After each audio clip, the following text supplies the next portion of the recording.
피와 욕망 그리고 신의 침묵.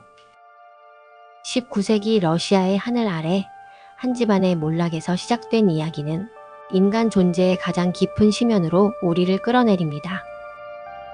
카라마조프가의 형제들. 이건 단순한 가족의 갈등이 아니라 인간 영혼의 전장입니다. 탐욕과 사랑, 신앙과 회의, 죄와 구원이 한 가문 안에서 충돌하며 폭발하죠. 도스토옙스키는 묻습니다. 인간은 무엇인가? 신은 존재하는가? 우리는 죄를 짓고도 구원받을 수 있는가?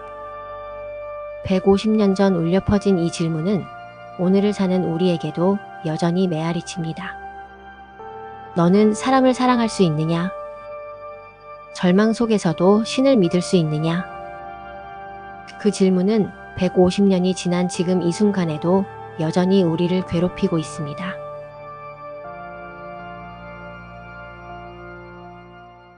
이야기의 중심에는 한 가문이 있습니다.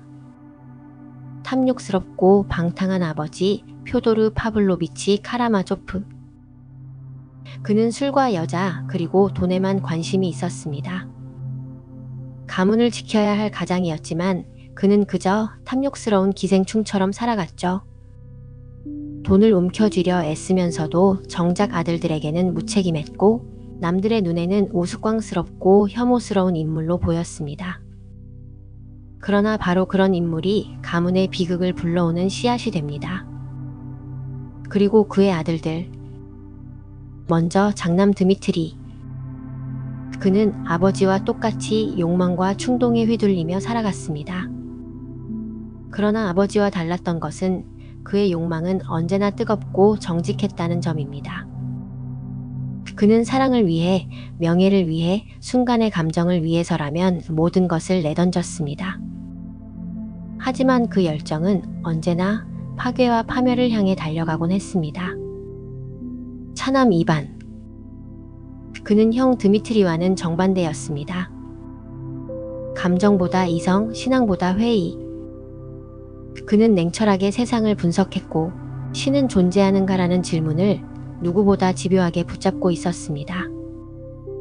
그러나 그의 회의는 단순한 사상이 아니라 영혼 깊숙이 스며드는 고통이었습니다. 그는 신을 믿지 않으면서도 동시에 믿고 싶어 했던 인물이었죠. 이반의 내적 갈등은 결국 인간이 신 없이 어디까지 버틸 수 있는가라는 근원적인 질문으로 우리를 끌어갑니다. 마지막으로 막내 알료샤. 알료샤는 다른 두 형과는 달리 순수하고 따뜻한 영혼을 지녔습니다. 그는 수도원에 몸을 의탁하며 신앙과 선함을 삶의 중심에 두고자 했습니다. 어쩌면 그는 이 어두운 가족 안에서 유일하게 빛이라 부를 수 있는 존재였습니다. 하지만 그 빛은 종종 형들의 격정과 아버지의 추악함 앞에서 흔들리기도 했습니다. 겉으로는 같은 집안, 같은 핏줄이었지만 드미트리, 이반, 알료샤 세 형제는 마치 인간 존재의 세 가지 얼굴처럼 완전히 다른 길을 걸어가고 있었습니다. 욕망, 이성, 신앙. 그 세 갈래 길이 결국 카라마조프 가문의 운명을 향해 거대한 충돌을 일으키게 됩니다. 장남 드미트리는 아버지와 똑같이 술과 여자 그리고 돈에 사로잡힌 인물이었습니다. 그의 욕망은 언제나 뜨겁고 격렬했지만 동시에 제어할 수 없는 불길처럼 타올라 주위를 집어삼켰죠. 그리고 불행하게도 아버지 표도르와 아들 드미트리는 같은 여인을 두고 다투게 됩니다. 그 여인의 이름은 그루셴카. 매혹적이고 도발적이며 한편으로는 속을 알 수 없는 여자. 그녀는 때로는 순진한 소녀처럼 웃었지만 순간 차가운 독을 품은 듯 교활하게 변하기도 했습니다. 아버지와 아들이 동시에 그녀에게 매혹되었습니다. 이것은 단순한 사랑 싸움이 아니었습니다. 욕망과 탐욕 그리고 권력의 전쟁이었습니다. 어느 늦은 밤 그루셴카의 집 앞. 술에 취해 눈이 붉게 충혈된 드미트리가 문 앞에 매달리듯 서 있었습니다. 그의 목소리는 절박하게 떨렸습니다. 그루셴카, 나에게 와줘. 나는 너 없이는 살 수 없어. 너만이 내 전부야. 그 순간 어둠 속에서 비웃는 듯한 목소리가 흘러나왔습니다. 낮고 기름기 섞인 웃음소리. 들었느냐 그루센카? 이놈이나 나나 다를 게 없어. 둘 다 네 치마 폭에 목매달린 짐승일 뿐이지. 그 목소리의 주인공은 다름 아닌 아버지 표도르였습니다. 드미트리의 얼굴이 분노로 일그러졌습니다. 아버지, 당신은 내 인생을 끝까지 짓밟으려 드는군요. 그의 손이 떨렸습니다. 분노와 수치 그리고 지옥이 한꺼번에 몰려왔습니다. 그러나 표도르는 아들의 격분을 즐기기라도 하듯 코를 킁킁대며 비열하게 웃었습니다. 아들놈이 아비와 여자를 두고 다툰다니 이 얼마나 천박하고도 우스운 꼴이냐. 하지만 드미트리, 잊지 마라. 네 안에 흐르는 피는 바로 내 피다. 결국 넌 나와 똑같은 짐승일 뿐이지. 그 순간 마치 피비린내가 감도는 듯한 정막이 골목을 덮었습니다. 드미트리는 주먹을 움켜쥔 채 눈앞에 있는 아버지를 갈갈이 찢어버리고 싶다는 충동에 휩싸였습니다. 하지만 동시에 그루셴카를 향한 갈망은 그를 더욱 미치게 만들었습니다. 이 갈등은 더 이상 단순한 가정 싸움이 아니었습니다. 욕망과 탐욕, 아버지와 아들, 사랑과 증오가 뒤엉킨 전쟁이 되어버린 것이었죠. 그리고 바로 이 삼각관계가 카라마조프 가문을 파멸로 몰아넣는 치명적인 불씨가 되어 타오르기 시작합니다. 차남 이반은 전혀 달랐습니다. 그는 차갑게 이성을 붙잡고 살아가는 인물이었죠. 그의 눈에는 세상의 불의와 고통이 너무도 선명하게 보였습니다. 무엇보다 그는 신을 믿지 않았습니다. 어느 날 그는 동생 알료샤와 마주 앉아 깊은 대화를 나눕니다. 탁자 위 술잔이 부딪히는 소리가 쓸쓸하게 울려 퍼졌습니다. 이반은 손가락으로 잔을 굴리며 낮게 말합니다. 알료샤, 내가 믿는 그 신이 정말 세상에 있다고 치자. 그렇다면 왜 아이들이 고통받아야 하지? 순결하고 아무 죄도 없는 그들이 매 순간 채찍질 당하고 굶주리고 울부짖는 이유는 뭔가? 만약 그 모든 고통이 저 하늘나라의 천국으로 보상된다 해도 나는 그 천국을 거부하겠다. 그건 정당하지 않아. 나는 그 입장권을 도로 돌려주겠어. 이 말 앞에서 알료샤는 아무 대답도 할 수 없었습니다. 이반은 신을 향해 반항하고 있었습니다.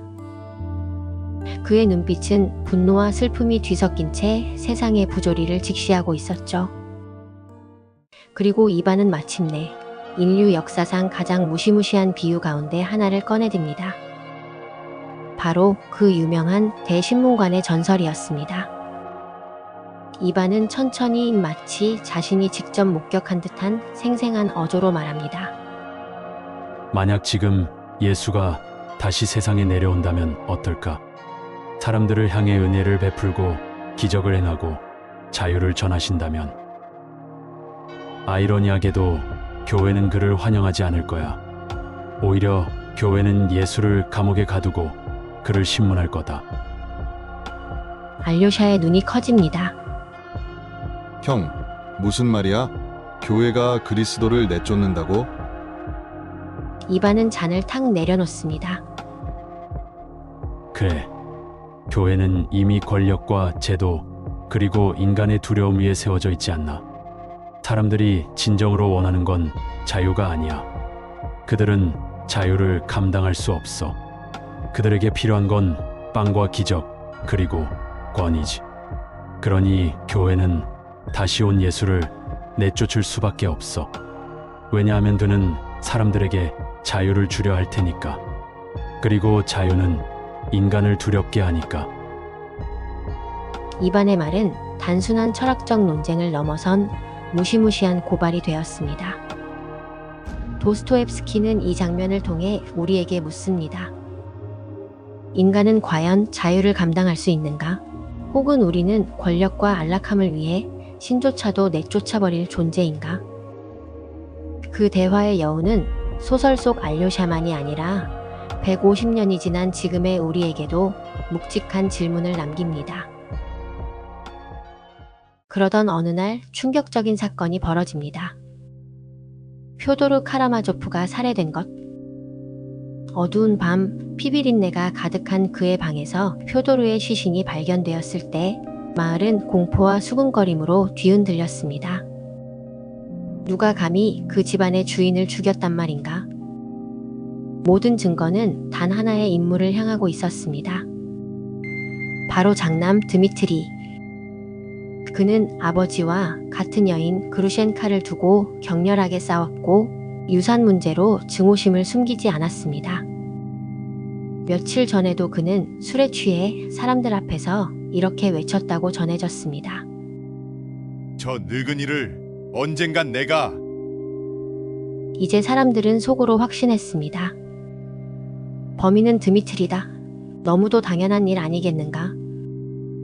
드미트리는 체포되었고 무거운 족쇄에 묶인 채 법정에 섰습니다. 재판장은 냉정하게 증거들을 하나씩 늘어놓았습니다. 그날 밤 그의 행적, 목격자의 증언, 그리고 무엇보다도 아버지를 향한 노골적인 증오심. 그러나 드미트리는 떨리는 목소리로 절규하듯 외쳤습니다. 나는 아버지를 증오했소. 그의 방탕함과 탐욕을 저주했소. 하지만 내가 죽이지는 않았소. 그건 신 앞에서도 맹세할 수 있소. 순간 법정 안은 술렁이었습니다. 하지만 사람들은 서로 고개를 끄덕이며 수군거렸습니다. 봐라, 이미 다 알았잖아. 저자의 분노와 욕망을. 그가 아니면 누가 표도르를 죽였겠어? 증거와 정황은 모두 드미트리를 가리키고 있었습니다. 재판정의 공기는 마치 보이지 않는 손이 죄를 이미 결정해버린 듯 무겁게 내려앉았습니다. 그리고 그 무게는 드미트리의 절규마저도 삼켜버리고 말았죠. 그러나 진실은 결코 그렇게 단순하지 않았습니다. 아버지를 직접 죽인 손은 따로 있었지만 그 죽음을 불러온 마음의 씨앗, 그 증오와 저주는 이미 오래전부터 심어져 있었습니다. 차남 이반은 점점 정신이 무너져 내렸습니다. 그는 밤마다 괴로운 환청을 들었습니다. 네가 아버지를 죽인 거야. 네가 증오를 심었으니까. 네가 그를 저주했으니까. 목소리는 끝없이 그를 따라다녔고 그는 마침내 병든 영혼처럼 쓰러져 버렸습니다.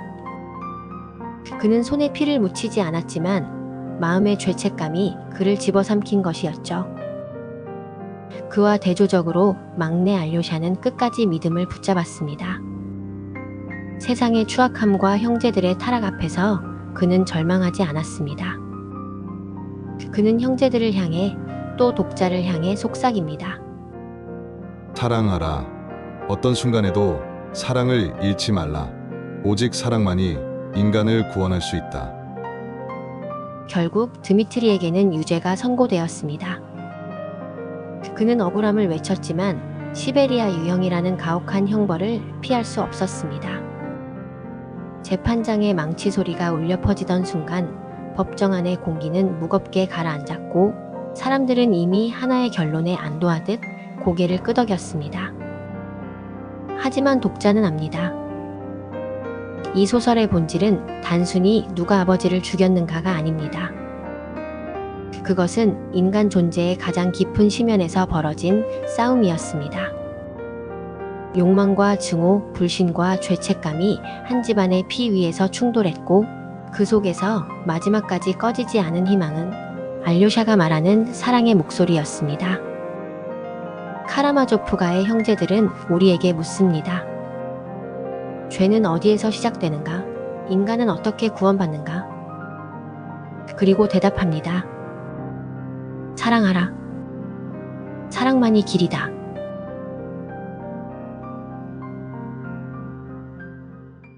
카라마조프가의 형제들은 단순한 범죄 소설이 아닙니다. 드미트리, 이반, 알료샤. 세 형제는 각각 인간 본성의 세 가지 얼굴을 보여줍니다.